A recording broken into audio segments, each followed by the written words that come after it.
Good morning आप सभी को। और आप सब लोगों के लिए हमेशा मनोकामना रखती हूँ कि जितने भी लोग वीडियोस को देखते हैं उन सभी को बहुत ज़्यादा ब्लेसिंग मिले और उन सब के घर परिवार हमेशा सुखी बने रहें।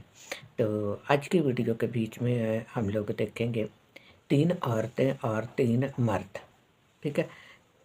इसमें से 2 औरतें और 2 जो आदमी हैं वो है पति पत्नी। तीसरे नंबर पर जो है उनके बीच में आप लोगों को मैं बताऊंगी कि उन दोनों की लाइफ जो थी वो किस प्रकार की थी। तो हम 3 औरतें और 3 मर्दों के जीवन के बारे में देखेंगे। यानी कि इन सब का जो प्यार था वो बहुत ही बढ़िया तरीके के साथ इनका प्यार चला। इन्होंने अपनी जिम्मेवारियां निभाई और इसी तरीके के अनुसार आप लोगों को मैं बताना चाहती हूँ कि पति पत्नी का प्यार भी अगर होएगा, हम देखेंगे ना कि प्यार होना क्यों ज़रूरी है। तो इसलिए इस बात का ध्यान रखें कि जब प्यार होगा तो कौन कौन से काम जो हैं वो पूरे होते हैं। तो सबसे पहले आप लोगों को बताना चाहती हूँ, सबसे पहला नाम है सारा का। सारा जो कि अब्राहम की पत्नी थी। तो ये जो सारा थी ये बांझ थी, शादी हुई बांझ थी। अपने माँ बाप की मर्जी से ही इसने शादी की थी और ये पुराने समय की बात है। तो सारा जो थी वो बांझ थी और जो उसका पति था उसको भी पता था कि ये बांझ है। तो जो सारा थी उसने मतलब हमेशा औरत के दिल में एक लगन होती है कि मेरा अपना भी बच्चा होना चाहिए। और जब उसके पास बच्चा नहीं हो रहा था तो फिर उसका मन जो था वो थोड़ा-सा भटका कि मुझे भी माँ बनना बहुत ज़्यादा ज़रूरी है। और रही वो अपने पति की आज्ञाकारी में ही। गलत नहीं चली थी, लेकिन उसकी गलती थी यहाँ पर थी कि पिछले समय के बीच में जब शादियाँ होती थी, तो उस समय औरतों के साथ एक-एक दासी भी दी जाती थी। और जब दासियाँ दी जाती थी, तो उनको भी जो उनके पति से वो इस्तेमाल कर सकते थे, लेकिन पहल जो थी वो पत्नियों को ही होती थी। तो जब सारा ने बोला तो तभी मतलब उसका पति जो था वो उसकी दासी के पास गया और उसके बेटा उत्पन्न हुआ। और उसका जब बेटा उत्पन्न हुआ तो उसने उसके बेटे को अपना माना, लेकिन थोड़ा-सा उसके अंदर खुंदक आ गई थी। अब इसके बताने का अर्थ ये है कि ये जो दूसरी जिसके द्वारा कि बेटा उत्पन्न हुआ था, वो भी अब्राहम की आज्ञाकारी में रही थी और उसकी पत्नी तो थी ही उसकी आज्ञाकारी में। जो सारा थी उसके आज्ञाकारी में रहने का मतलब ये हुआ कि वो बच्चों की माँ भी कहलाई और बच्चों की माँ के साथ-साथ मरते दम तक उसके पति ने दूसरी शादी नहीं की थी। वो पहले मरी थी, 127 साल की होके मरी थी, लेकिन उसके पति ने दूसरी शादी उसके होते हुए नहीं की थी। और ना ही सारा ने इस बात के लिए बोला कि तू कोई और शादी कर ले। लेकिन उसने अपनी दासी के पास जाने के लिए ज़रूर बोला और वो बहुत ही सुकून की मौत मरी। तो ये है सारा की छोटी-सी बात है। तो बाकी लाइव के बीच में मैं आप लोगों को बहुत कुछ बताऊँगी। दूसरे नंबर पर आती है दबोरा। दबोरा औरत जो थी, वो योद्धा भी थी, लड़ने वाली भी थी, वीर थी वो, यानी कि योद्धा, वीर, आदमियों की तरह लड़ने वाली थी। वो एक अच्छी माँ भी कहलाई और वो न्याय भी करती थी। अपनी कौम के लोगों का वो न्याय करती थी। और इतनी बढ़िया औरत होने के साथ-साथ वो बिल्कुल भी भटकी नहीं। वो राज्य करती थी और राज्य करने के साथ-साथ वो कभी भी गलत नहीं हुई। ना कभी उसके साथ किसी ने किसी भी प्रकार की कोई हरकत की। अब ये योद्धा होता है, जो औरत अगर योद्धा है तो उसको कितने ध्यान से रहना पड़ेगा।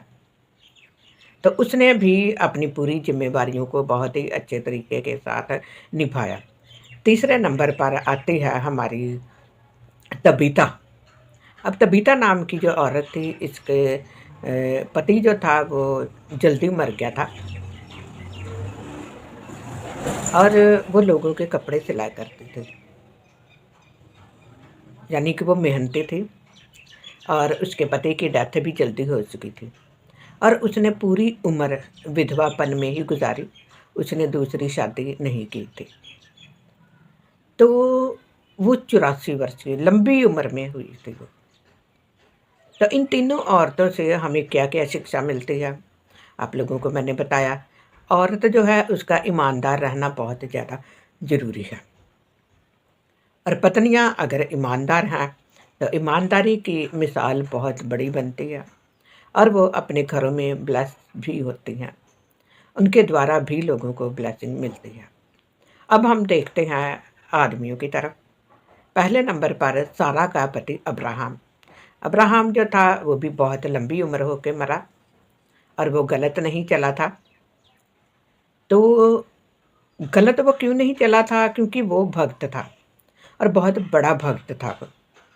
और भक्ति के साथ-साथ उसने बहुत से अच्छे काम भी किए।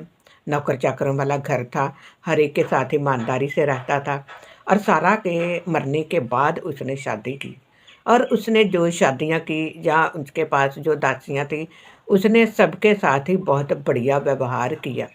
अब मैं ये नहीं पतियों को बोलूँगी कि हाँ भई, तुम शादी करो। ये तो बाद की बात है। लेकिन अपनी पत्नियों के साथ ईमानदारी के साथ रहना बहुत ज़्यादा ज़रूरी है। जब पत्नियों के साथ ईमानदारी के साथ हम लोग रहते हैं ना, तो सचमुच में घर में बहुत सुकून रहता है। अपने भी दिल को सुकून रहता है। और अब्राहम की जो उम्र थी वो 175 वर्ष की हुई थी और उसने अपने सभी बच्चों को बराबर-बराबर धन-दौलत बाँटा था। उसने बिल्कुल किसी भी प्रकार से कोई भी बेईमानी नहीं की थी। और ये सबसे बड़ी शिक्षा है कि पति वैसे तो करते नहीं हैं बेईमानी, लेकिन जब उनके अंदर लालच होता है तो तब वो ज़रूर बेईमानी करते हैं। लेकिन बेईमान वो नहीं था, इसीलिए उसको खुदा ने बहुत बरकत दी थी। बहुत ज़्यादा उसके पास धन-दौलत था। उसके पास धन-दौलत की कमी नहीं थी। कितना भी वो लोगों को दे दे, कितना भी वो गरीबों को दे दे, उसके पास कोई भी कमी नहीं थी। दूसरे नंबर पर आता है दबोरा का पति लपिदोत। लपिडोत ने अपनी पत्नी का पूरा साथ दिया और लपिडोत की मदद से ही जो दबोरा थी वो हमेशा हर लड़ाई को जीतती रही, बढ़िया न्याय करती रही। पति का साथ ही पत्नी के लिए बहुत बड़ी चीज़ है। जब पति पत्नी दोनों मिलकर चलते हैं तो ज़िंदगी के हर पड़ाव को वो लोग पूरे एंड तक पहुंच जाते हैं। ज़िंदगी अच्छी गुजर गुजर जाती है। बच्चों के लिए कोई भी न्याय करना है तो वो सफल होता है। अब तीसरे नंबर पर आता है अल्काना। अल्काना जो था उसकी 2 पत्नियाँ थीं। पहली पत्नी से वो प्यार बहुत करता था लेकिन दूसरी से भी प्यार करता था और दूसरी पत्नी उसको इसलिए करनी पड़ी क्योंकि पहली पत्नी के पास कोई बच्चा नहीं था। लेकिन उसने अपनी पहली पत्नी को भी नहीं छोड़ा। और यहाँ पर अल्कन्ना की सबसे बड़ी बात ये है कि जो अल्कन्ना था वो अपने बच्चों से भी अपनी पत्नियों से भी बिल्कुल बराबर प्यार करता था और वो खुदा से भी सच्ची मोहब्बत रखता था। और उसने जो भी खुदा के सामने मन्नतें जो मानी जाती थी वो उन मन्नतों को पूरा करता था। अब इस बातों को जब हम देखते हैं, इन सभी बातों को जब हम देखते हैं, इसमें हम लोग ये बात जानते हैं कि पति-पत्नी जब एक दूसरे के साथ ईमानदारी के साथ चलते हैं तो लंबी उम्र होती है और जब लंबी उम्र होती है तो दोनों एक दूसरे की देख-रेख कर सकते हैं। बच्चे सफल होते हैं। इन तीनों के बारे में जिनके मैंने आप लोगों को नाम लेकर बताए हैं, इनके बच्चे सफल हुए थे। बुजुर्गी में इनकी लाइफ बहुत बढ़िया गुजरी थी। तो ये सबसे ज़्यादा ज़रूरी बात है कि हम लोग एक दूसरे के साथ प्यार से रहें, एक दूसरे को साथ प्यार करें। जब हम एक दूसरे को प्यार करेंगे तो ज़िंदगी भी बढ़िया निकलेगी। हम अपने बच्चों के लिए जो भी फ़ैसले लेने होते हैं वो हम ले सकते हैं। आज के ज़माने में ना तो अकेला पति कुछ कर सकता है और ना ही अकेली पत्नी कुछ कर सकती है। तो दोनों का मिलकर चलना बहुत ही ज़्यादा ज़रूरी है।